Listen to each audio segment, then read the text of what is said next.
Hi, good morning, everybody, wherever you are across Spain and possibly beyond. My name is Mark Howard. I'm the director for the British Council here in Spain, and I hope you've enjoyed the sessions so far.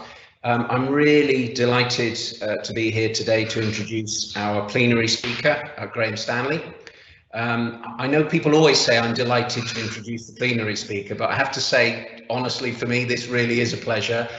Graham is a fantastic professional. He's got real insight and knowledge, and he's a lovely bloke too. I was very lucky to have worked quite closely with Graham actually when he was in Uruguay. I was in Argentina, and Graham was running a program called the Plan Ceval for English. And it's been going 20 years now. It's an extraordinary program. If you get a chance to just Google it, it is an amazing program by the Uruguayan government. And the British Council was responsible for running the English part of Plan Ceval. And Graham was responsible for leading that project. It was 86,000 students. I'm sure Graham will correct me if I've got that wrong, a week. And this was remote delivery, teaching, digital across Uruguay. So very much, showing that Graham is somebody that walks the walk. We're going to hear him talk the talk, but he knows what he's talking about. Actually, interesting, I think, Graham was probably the first person to ever get me on a Zoom call. And this was about 4 years ago. So, while we're all doing Zooms now and quizzes and everything, Graham led the way for me. So I was a Zoom guy about 4 years ago. So it's about the only time I've been ahead of the curve. And it was really thanks to Graham. Yeah. I think, most of us have actually learned a huge amount. I was just talking to Lisa, one of the moderators here. We've learned a huge amount in the last few months around digital delivery and how to do things online. And that's great. We should be rightly pleased with ourselves for that. But honestly, Graham has been somebody that's been passionate about remote and digital delivery of learning for a very, very long time. He's a champion, he's an expert, and he's an advocate of that way. Graham currently is head of English for Education Systems in the Americas for the British Council. He's based in Mexico City.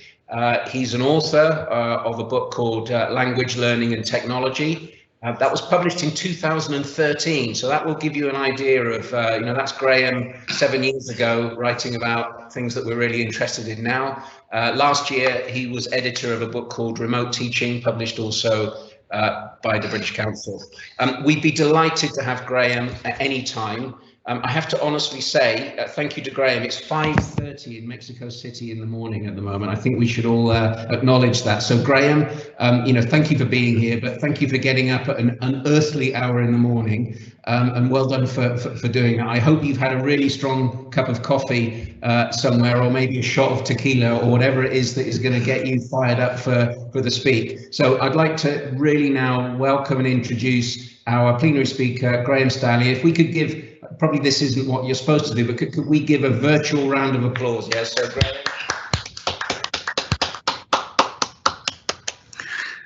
Many thanks, Mark, for that very kind introduction. I'm an early riser, so getting up at 5 and starting this at 5:30 is fine for me. Right, just checking you're on live, actually, because I think live is with me, Michael. Do you want to check that? Yep, just waiting for Graham to activate his camera. Okay. Yeah, can you see me now, everybody? Yeah, got you. Thank you. Okay, apologies. Yeah, you're on, Graham. Great, many thanks. So, hello, everybody. What I'll be talking about today, as the slide says, is strategies for digital learning and teaching. And this, of course, as Mark said, is particularly important now because of the sudden closures of schools because of the global COVID-19 pandemic. And we've seen a rush of educational systems around the world to meet the needs of learners through remote teaching and guided online learning. Although the pandemic is certainly not yet over, I think some conclusions can already be drawn about what is effective when teachers and learners are forced into this type of learning.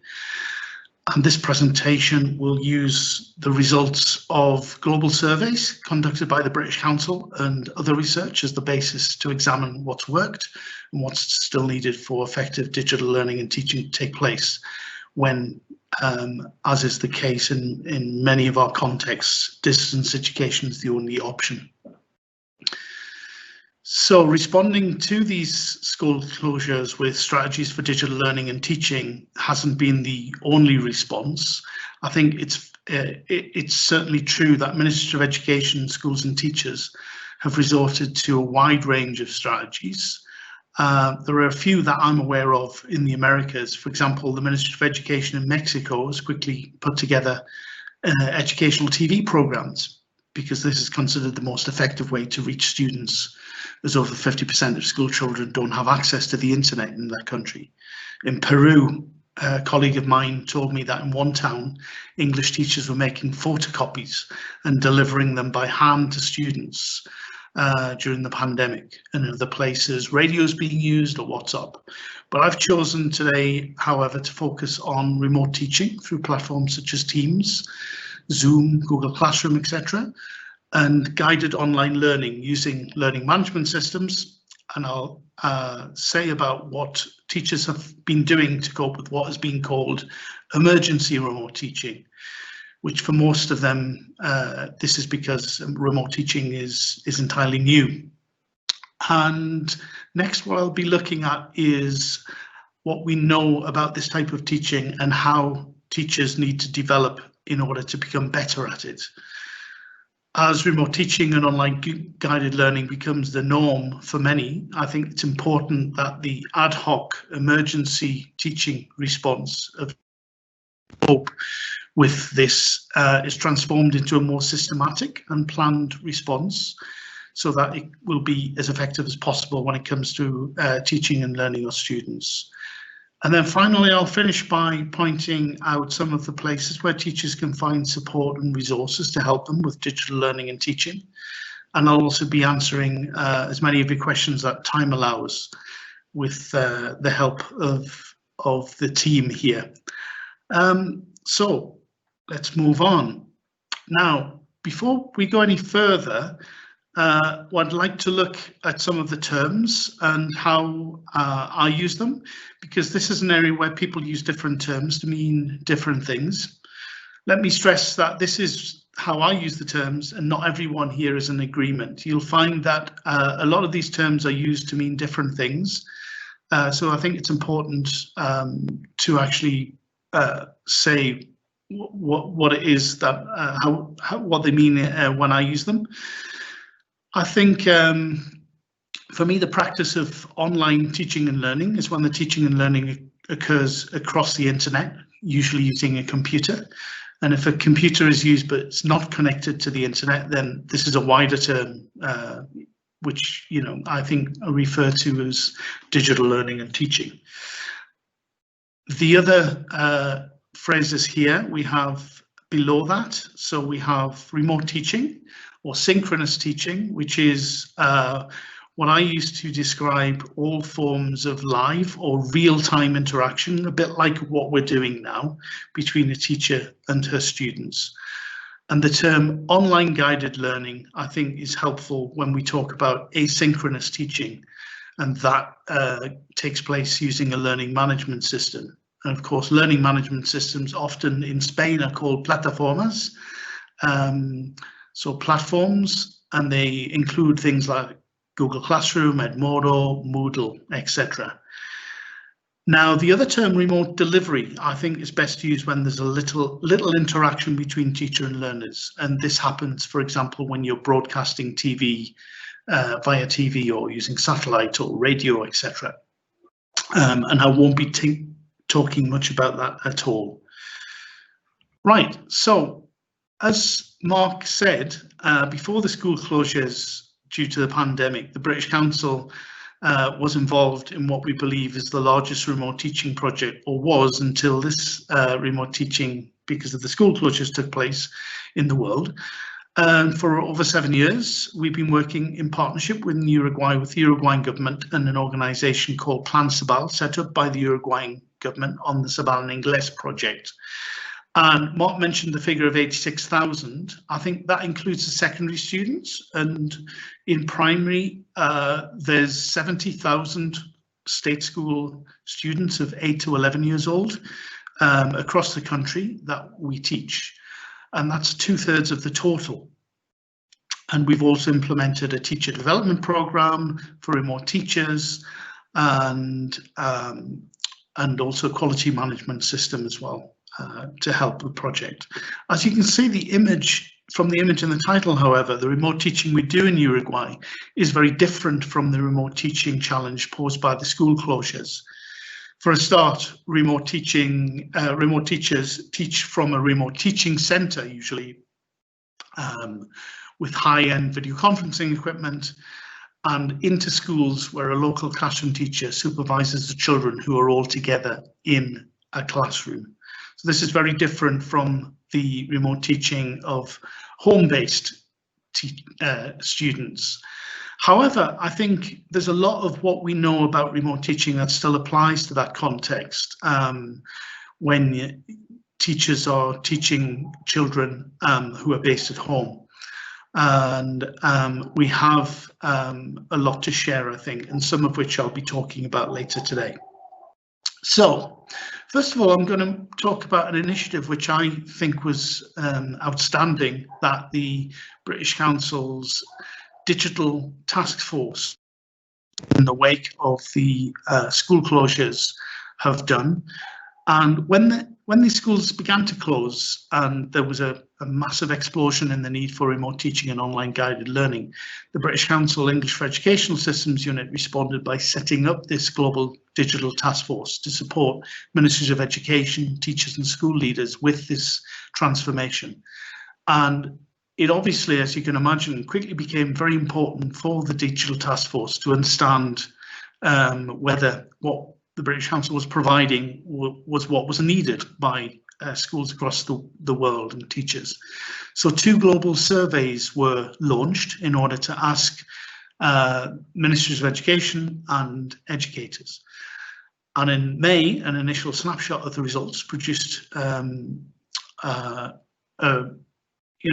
quite a lot of insight into how the Ministry of Education are responding and what teachers thought about what was happening to them and what they needed. And this has been used by, in particular, for example, the Teaching English website team to be able to provide and commission content that is really relevant to the need, and it's quite dynamic and agile, I think. So that's good. Second snapshot will be produced very soon, hopefully this month or next month, about what's changed.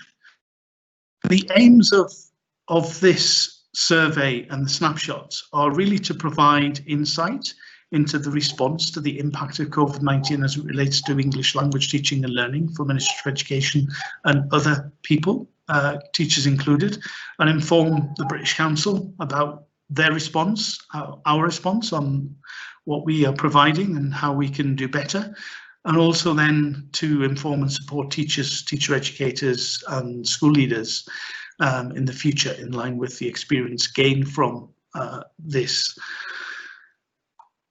So I recommend, if you're interested in knowing more about that, in downloading it. I'm going to talk just a little bit about some of the things that you can find in this report, but the reports actually make fascinating reading to find out what's happening, and it really does show that we have a shared collective experience happening in the world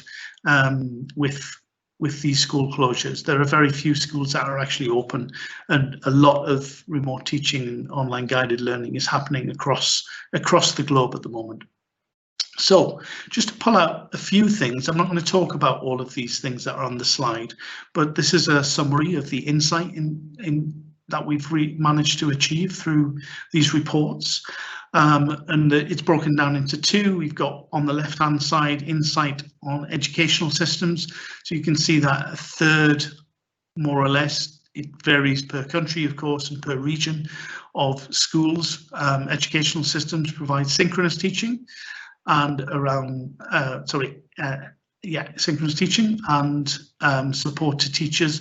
And I think across the board as well, there is this challenge of supporting teachers that that ministries of education, educational systems face. And then the Teachers and Teacher Educators report point about the need for support in remote teaching for teachers, especially because it seems to be new for most, if not most teachers. Teacher educators also need some support in helping teachers with continuing professional development. And this is going to be the focus of some of the things I'm going to say when I talk about what we know from teaching remotely in Uruguay for the last 7 years, and how that can help in this situation as well. So pulling out some other details here, I think you've got 2 quotes which I'm not going to read out at the top here about online professional development. I think the important thing here is that 94% of respondents to the Global Teacher Resources Survey either strongly agreed or agreed that they're more confident about the value of online professional development as a result of this pandemic and the resources that are being provided for them. And I think one of the things I think we'll all agree on is the response from the community, the educational community, but in particular, if we look at the ELT community in general, I think it's been outstanding just how many organisations and individuals across the world have been offering their time and access to various tools and spaces, doing webinars and workshops and providing resources to help. I think it's a real sign that people, educators, are coming together to help each other, which is great, really. If there's something good that's come out of that, I think that is one of the things. Now, another thing that has been pointed to is the value of online teacher networks. And this quote on the left, I think, says a lot about that.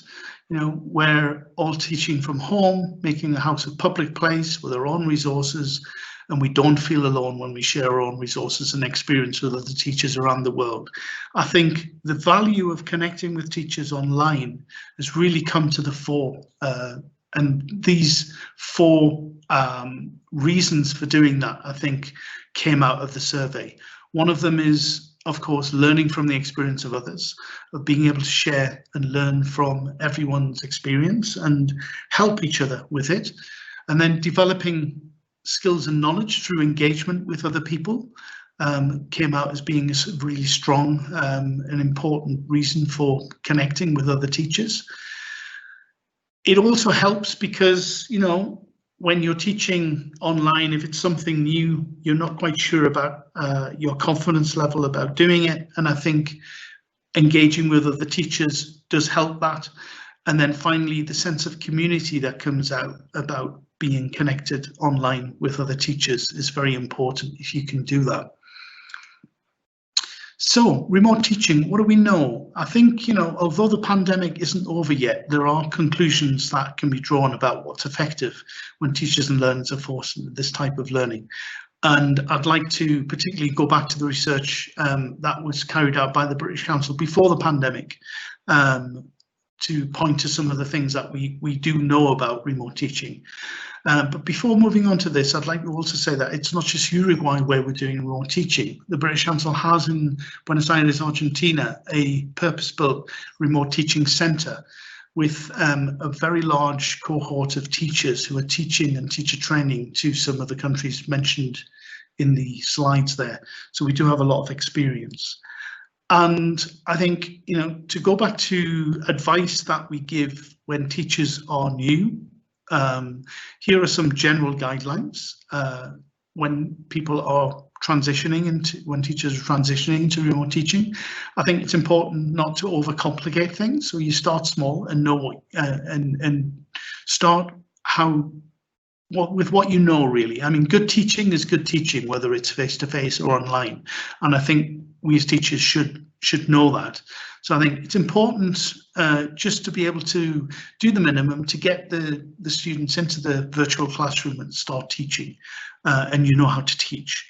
And I think that is very important. Now, as I said before, the amount of advice that has been provided by experts and people about different tools and platforms is great, but it can be overwhelming. So I think just starting by teaching on the screen with a camera is an important thing to do.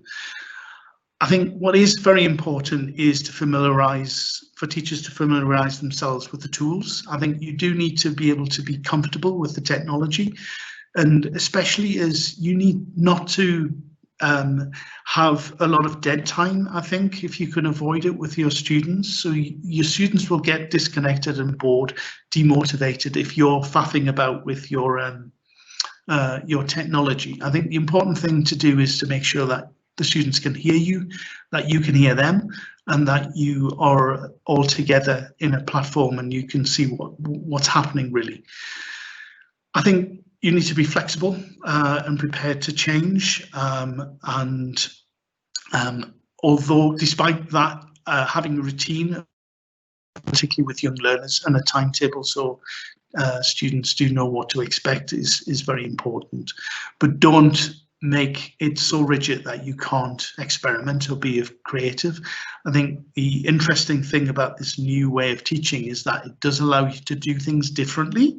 And although a lot of the things that you do as a teacher are perhaps frustrating, that you can't, for example, monitor students in the way that you'd be able to monitor in a classroom, I think you do need to make this take advantage of some of the aspects of being online with students that are afforded by this way of teaching, and then above all make the learning fun. I think what does really come across as a teacher, and every teacher will know this, is the idea that the students need to be having fun. They need to be enjoying themselves. That is a very important part, as we all know, about learning. If you have a negative attitude to something, then you're not going to learn very well. And a lot of what the teacher transmits affects that attitude. Right. So just a few things about technology before I move on to CPD. I think the technology you can deal with by rehearsing, so testing the audio beforehand with students to make sure that everyone's connected, that they have the ability to speak, is important. You don't want to do that during the classroom time. So either have one session where you do that, or check in individually with the students, which is even better. It does take a lot of time to do that, but hopefully you can deal with the issues before they actually happen in a live classroom lessons situation.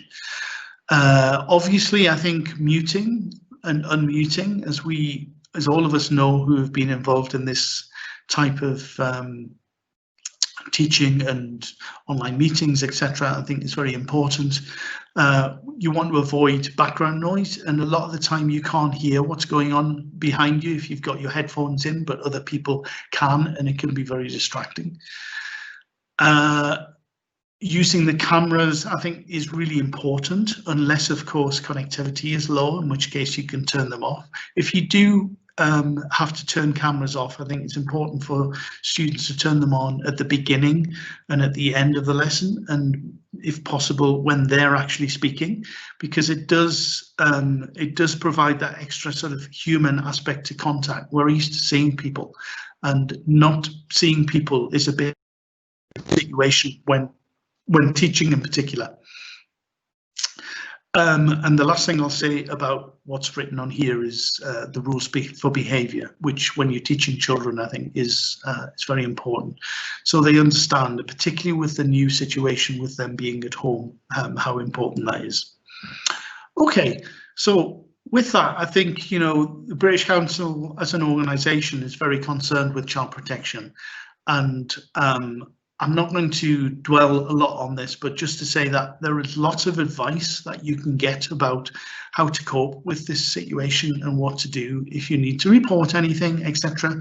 But I think you do need to understand not only your responsibilities as a teacher, but the responsibilities that the other students have, and make them aware of what they can and can't do, etc. Because it is quite easy online to have things which cause distress to the children, and that, or even to adults, when it comes to safeguarding adults as well, which I think we all need to take into account.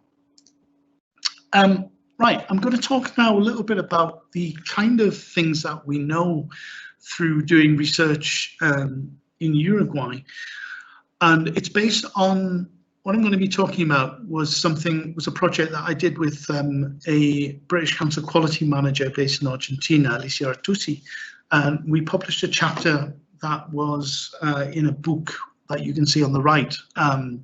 That's published by the IATEFL Learning Technologies Special Interest Group. And it was all about continuing professional development.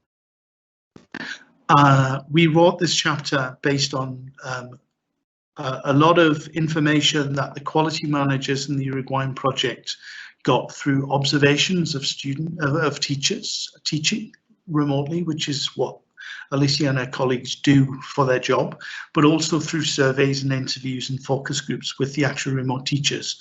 And we did it to try and look at what was still relevant for remote teaching about the framework for teachers, the self-development framework that you can see on the left.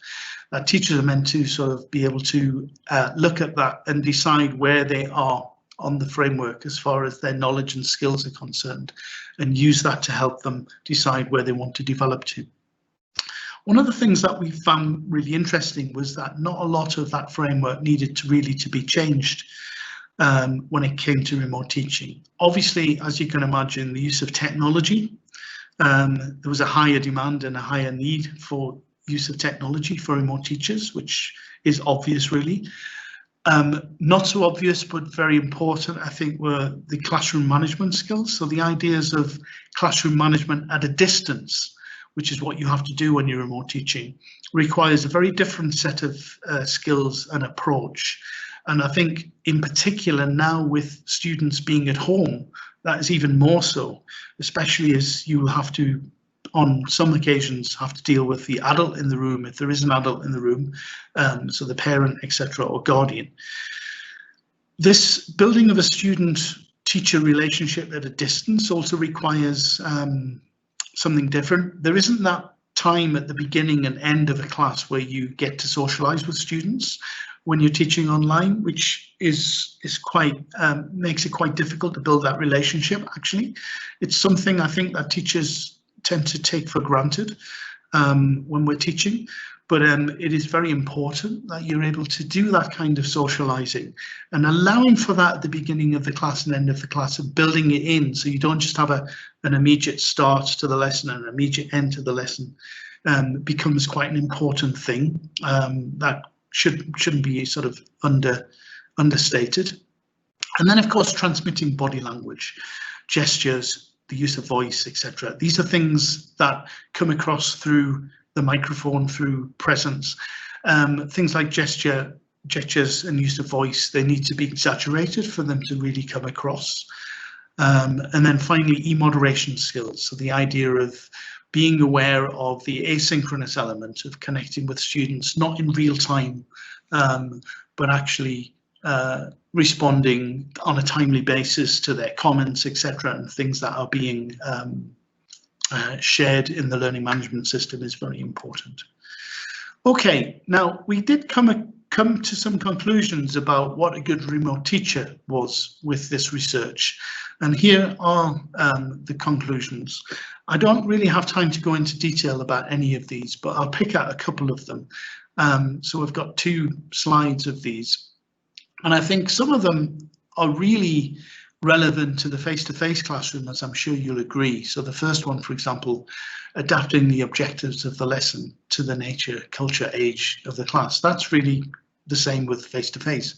But then other things I think are perhaps more important and more relevant to the distance, the remote class.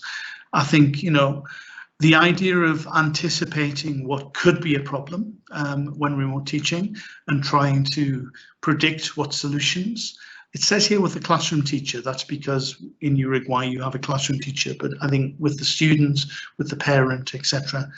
I think the dealing with the unexpected, you are going to have times when you have, for example, technical problems, and you need to have strategies to be able to deal with the loss of sound on a particular student's microphone, or if you lose your connection, what happens to the students, to having a back channel, for example, on WhatsApp, or if that's possible, or another way of contacting the students if your actual virtual classroom fails on you is an important thing to do. And then on the second slide here, I think the idea of doing things such as training the students to use the learning management system, what's expected of them, so they become more independent learners, I think is a very important thing to do. I think the more time you actually put into helping the students learn to learn, I think will really pay off for you as a teacher and for the students, and it's going to really be something that the students will benefit from, not just during this period, but potentially throughout their life as a learner, I think. Right, now I did write another article that was very specific about how to keep learners' attention and how to motivate them when teaching remotely. And funnily enough, this was published actually in 2019, before the pandemic, but it's become a very popular read on the British Chancellor's Voices magazine subsequently, of course, because it's all very relevant. And I'm just going to briefly look at some of these things, some of which I've touched upon already, but I think it's worthwhile just mentioning them. I think they'll be useful for anyone who's teaching remotely. I think the first thing is eye contact and screen presence. I think it's very important to, when teaching remotely, to engage students through actual eye contact. Now, if you have, as I have, a camera built into my screen here, then you can look students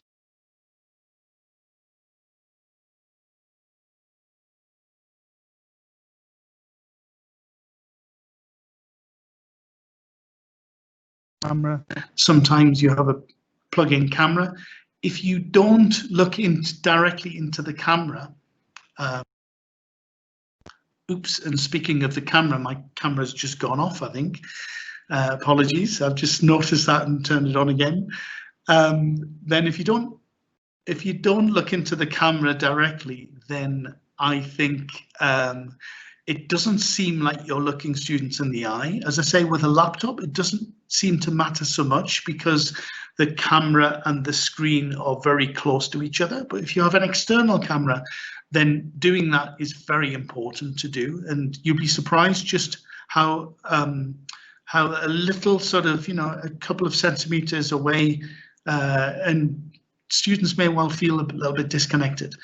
And I think also how you come across on the screen is important. So I have colleagues, I'm afraid I have to say that when I have in meetings with them, they're not very camera away, so I can see sort of half their face or, just their chin on the screen, especially if they're using a mobile phone. And it's very distracting. I find it very difficult to concentrate what they're actually saying, rather than wondering why they're not sort of putting themselves on a camera. So that is important. I'm not going to have time to go through all of these because I do want to leave enough time for questions, I think, at the end of this presentation. But I think just briefly, I think you can't just be a talking head. I mean, by necessity, what I'm doing today is presenting a lot of information, but in a language classroom online, what you don't want to do is be the teacher talking all the time. You actually want the students to talk. You want it to be as interactive as possible. And I think for that, if you do change what is viewed on the camera, if you can do that, you can pick up your laptop or you can move your camera around, you can show things in your own home. I have two cats. I could show you now my cat. I won't, but I think, you know, it does. I think students appreciate that aspect of things, and it becomes one of the things that when you're teaching from home, that's quite interesting, is that you have a window into homes. You have to be careful about that when it comes to how students feel about what they show on the camera, etc. Because some of them might not be comfortable about that. But if you're comfortable about actually showing people a bit more about what you're doing, for example, I've got my wife's paintings on the wall. That can be a talking point during a class, etc. Or things like that I think are quite important, and it really personalizes the experience for students. Okay, as I said before, really using clear and confident gestures is important, and also the use of voice. So varying your voice is quite important. The tone, the pitch, the volume, the pace of your voice. I think to be able to engage students and get their attention, you need to do all that, and you need to exaggerate it when you're teaching online. You need to make sure that your students can hear you well, but also you need to vary your voice. So you know, people will sort of pay more attention if that happens. The minimizing distractions. So you want to try not to have a very busy background, for example. So, you know, I've got these paintings on the wall behind me. I think that's fine, but you want to avoid things like having a bookcase full of lots of books, because you might find your students trying to read the titles of the books. If they're in English, that might be a good thing, and you could use that as part of the lesson. But I think what you want to do is not have things going on in the background that students aren't actually paying attention to you, which is ultimately what you want them to do when you're teaching them something, or talking to each other, of course. This use of the camera, I've talked a little bit about that. I think what you can do is you can show things. So what I said before, using realia, bringing things in front of the camera that are part of the lesson, you know, rather than using pictures on a PowerPoint. If you can do that's great.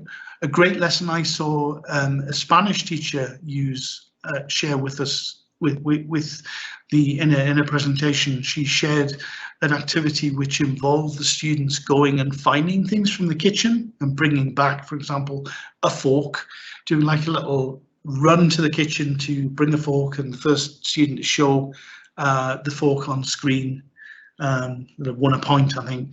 That kind of thing is quite interesting. You can use the fact that the students are in a home environment if you think that is possible. I've already said be familiar with the technology. I think you want to have at the forefront of your use of technology of keeping the students' attention really, and not being distracted away with them waiting for you to do things.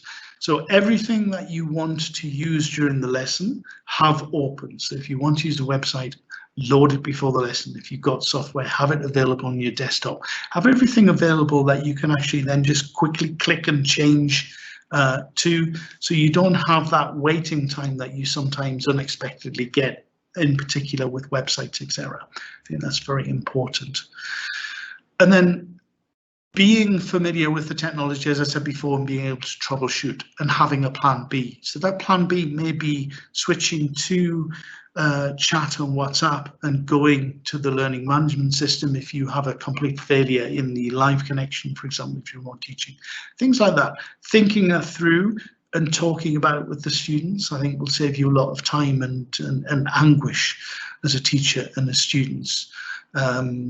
And I think you need to assume that at some point you are going to have technical problems. You are going to lose your connection. Students are going to lose their connections. You could think about recording, for example. This is another thing about the about teaching online. You can record your lessons, and recording will allow you to be able to provide the lesson contents for the other students who are not able to make it. And you can, if you're doing that, then I think it's quite important, if you know that there are students missing, is that you can refer to them during the recording, if you know that they're going to be watching it later, and you can set little Easter eggs. You know, you can say, right, I'm going to check that you're actually watching this from home. can you tell me as soon as we come the next class the answer to this question, and ask them a question or something. Things like that, that you know that you can check whether they actually have watched the recording later, I think are quite fun. It's a fun way of doing it. So finally, I'm going to come to an end now, and hopefully there'll be like 15-20 minutes for questions, and hopefully there'll be enough questions from you all to be able to deal with, or comments. If you would like to make some comments, that's equally as interesting, because I think, you know, I think we all need to learn from each other, and your experience, if you've been remote teaching, would be very valuable to share with everyone else. Is that I'm going to point you just to one resource, which is on the Teaching English website. There's a fabulous page of lists of links to resources produced by the British Council and other organisations that I think is, if you go anywhere, this is like the one-stop shop for teachers who need things. And you can see on the left that things that are available for teachers and schools have been very, very well thought through. So you have resources that are meant for self-access. You have the webinars. And as you move up the scale, you have Facebook Live sessions. So there's a fabulous set of recordings or live sessions that the Teaching English team have done on Facebook, and they deal with all sorts of subjects. They are organised depending on need, and normally there are lots of different experts on different subjects come in to talk in a panel discussion about certain things. It could be very interesting not only to watch those, but to look at the comments that the people who are watching them provide during those sessions. They're fascinating and can link to all sorts of ideas for practice and resources that are useful for teachers. And then of course we have our Future Learn MOOCs, which, you know, there's one happening at the moment, which is teaching young learners online. That is a fabulous course. It's free, and even though I have a lot of experience with remote teaching and managing remote teaching, I found that full of very useful insight. You can always learn from people, and I recommend that you check some of these out. And that brings me to the end of what I have to say. Just a little reminder that we're celebrating 8 years in Spain, the British Council, and you can find out more about that on the website link now. So I'm going to turn the mic over to my colleagues and find out if there have been any questions.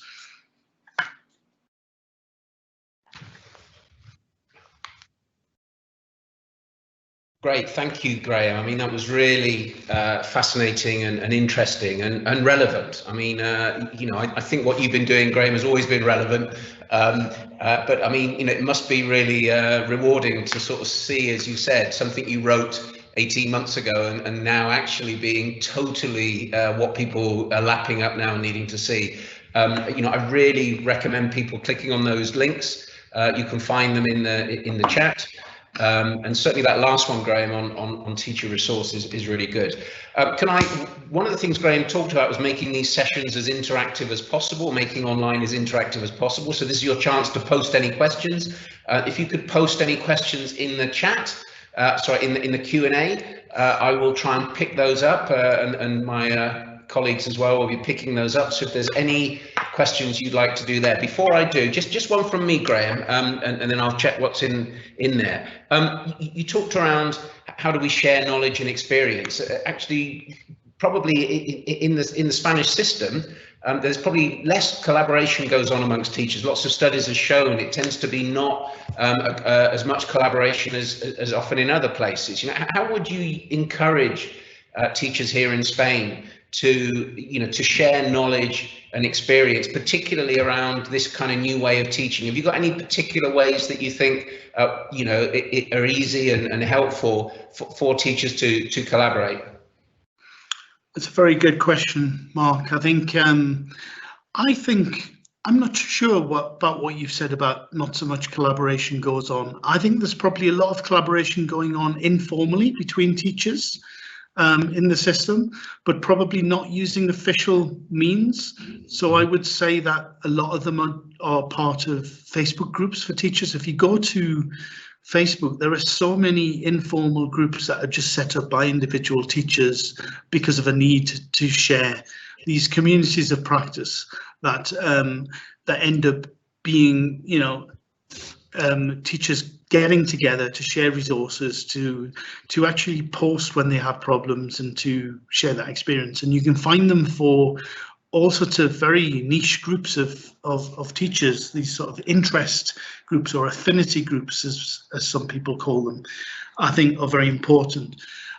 I think if there is a need for schools or at a larger level for making those more formal, then that's great, and that has been done in a lot of countries. I'm not sure in Spain. I think, you know, perhaps one of the ways of teachers getting together on a more formal basis is through the teacher associations, which I know from me being in Spain for 18 years are very lively. There are lots of regional and teacher associations that are very active and very useful. I found them very useful to belong to things, for example, APAC in Catalonia when I lived there, TESOL Spain. It's not just about the events that they hold on an annual or, you know, on a month, you know, sometimes on a monthly basis, some of them, but also about the connections you make with other teachers who are in the same boat as you, really. So that's what I would recommend. Great. Okay. Yeah, let's switch. Okay, great. Thanks, Graham. That's really helpful, actually, and I think it is a chance to encourage that collaboration. I think you made a fair point. A lot of informal collaboration goes on, and I think that's a very good point there. We've got a number of questions coming in from people who are on the session. I mean, the first one here is, you know, teachers have taken often good practice from what they call the real classroom into the virtual classrooms, and you mentioned that. You know, what does it have in common? What flipping that back again now? What elements do you think of good remote teaching can we bring back into normal teaching, if you like, when it comes, if that's the word? Yeah, that's a very interesting concept, and I think, you know, I think it's a two-way street, definitely. I'm a big fan of, when it's used well and approached correctly, this idea of the flipped classroom, which I'm sure many of the people watching or listening will have heard of. It's the idea of trying to do things outside of the classroom when they make more sense. So in other words, rather than have students sitting in silence reading a text for 15 minutes, if it's possible for them to come to class having already read that text, then that's a much better use of classroom time. And it's a kind of thing that you want to try and encourage students to do online.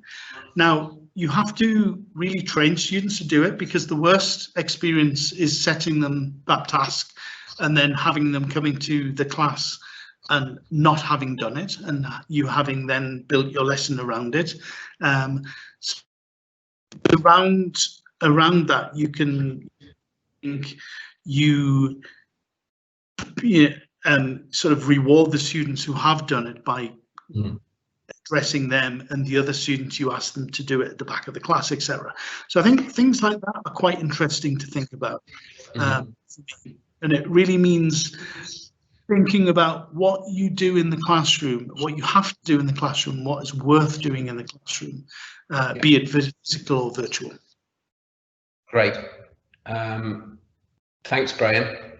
Thanks, Graham. That's really helpful. We've got another question coming in, a thorny issue, as it's described by the person asking the question. Assessment. There's been a lot of press around, you know, assessment in the UK particularly, and but beyond that as well. You know, are there any kind of issues and questions around how we've been assessing in this kind of environment, both in the public system? I'm thinking also English language assessment. Is there anything we can learn around how assessment's been done in this period, and how that might impact again when we get back potentially to more normality? Yeah, assessment's such a large area, it's difficult to sort of generalize, but let me talk a little bit about some of the things that you can do that I think are very valuable when teaching online.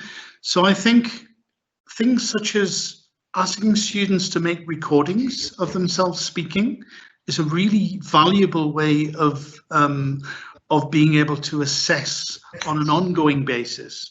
You don't necessarily want to make that a kind of a focus and tell students you're going to be assessing their learning through that, because you don't want to increase the stress.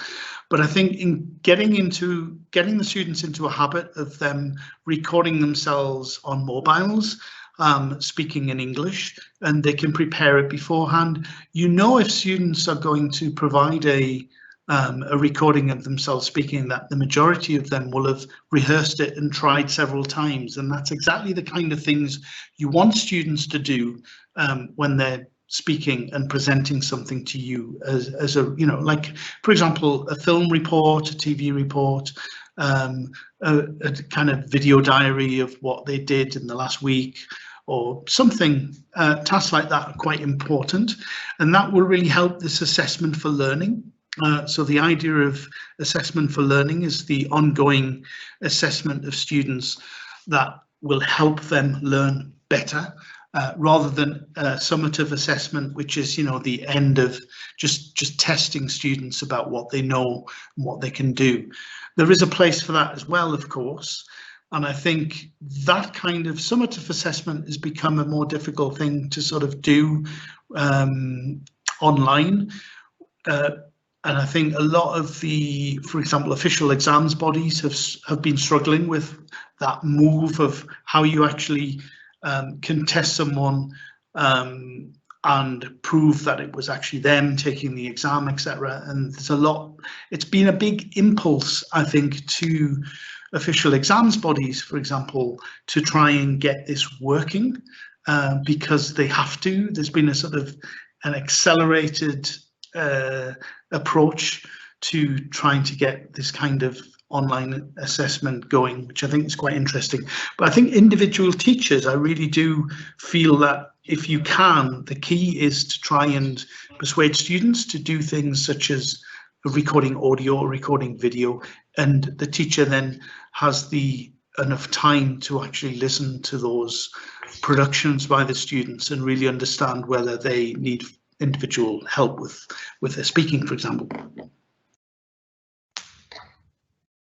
Thanks, Graham.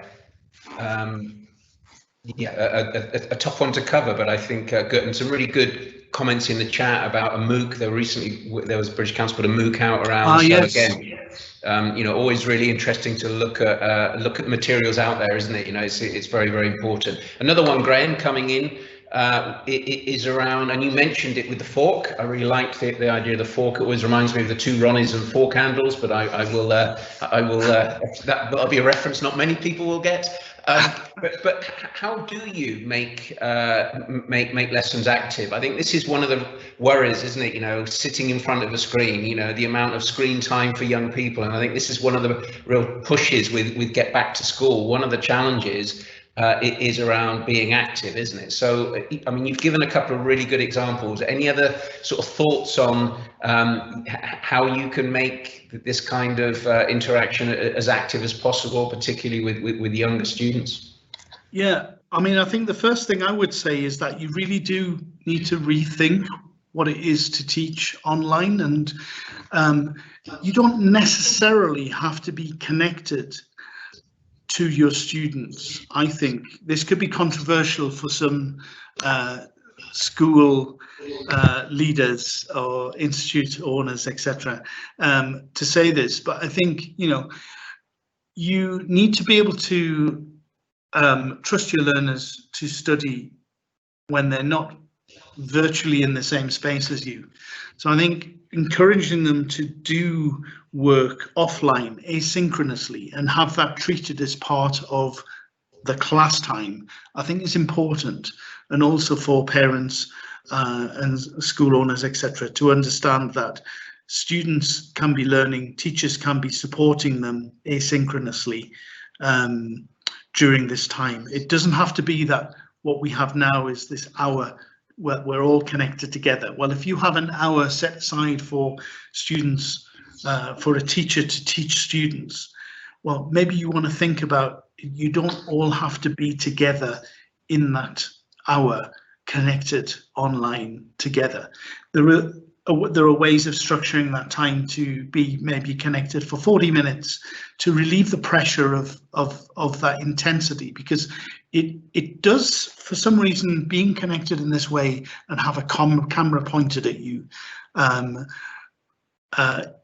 does take it out a lot more than if you're in a room with a group of people together for some reason. I'm not sure why, but it does feel like you're under pressure to sort of be more alert all the time. So there's that, I think, which would help. I think the other thing is really to vary the lesson. So don't just have the dynamic being the teacher and the students together on camera. So have times as you would in a normal lesson where you'd break things up. You'd have, different activities going on, reading, speaking, listening, etc. Perhaps the writing would be best left for before or after the class, but there could be some writing activities, that short burst writing activities that are worth doing with students live online. Things like that. I think you really need to think about the design of the lesson and make it so that you are monitoring energy levels, in particular with young learners. You need a kind of routines and energy level monitoring, and so you have things up your sleeve to break things up, or you can get students actually moving around. As I said with the fork, that requires students to get up from this seat and move to the kitchen. You can have other activities that require students to actually get up off their seat and do things, which I think is important. Things like that, really. Great, thanks, Graham. That's been really, really interesting, and thank you for covering off a lot of those questions. Really great response from the audience as well. So thank you all of you for joining us today. I think, Graham, you deserve a wonderful breakfast now, while the rest of us are thinking about lunch. Please, I hope everything is well there in Mexico. Please pass on all our best wishes to all the teachers and colleagues there. I know it's tough at the moment for everybody, but again, a huge thank you from me, and I'm sure from everybody. And I wish we had a room full of applauding people, but I'm sure, again, people are out there remotely giving you feedback. I think that's one of the difficult things as well. But really, Graham, lovely to see you, and a real thank you from me and from everybody. Just to sort of say then on the for the rest of you here, don't forget to check out our virtual hall. You can drop in there. You can see the publishers. They've got some fantastic materials there. As always, when we were live, it's always very good serendipitously to drop into different places. Well, this hall, you can dip in, you can see what's out there, you can talk to publishers, you can see some fantastic materials, all sat in the comfort of your own home, hopefully, or wherever you happen to be at the moment. So let's try and accentuate the positives on there. The next talk, I think, starts in around about 10 minutes. So you've got a bit of time to wander off there. Maybe you can all go off and get a fork. And if you all wave a fork at the next speaker, they will think, what the hell is going on here? Yeah. Anyway, Graham, thank you very much on behalf of all of us. And maybe Michael can just switch over to Graham. Big thank you from us, Graham, and hopefully a chance for you to just, like I say, go and have a good weekend now. Thank you, Mark. Thank you, Michael, and everyone supporting it. And thank to all the audience, really, for this. It's been a pleasure and an honour for me to be invited to speak again at this event. Great. Thanks, everyone. Bye. Bye-bye.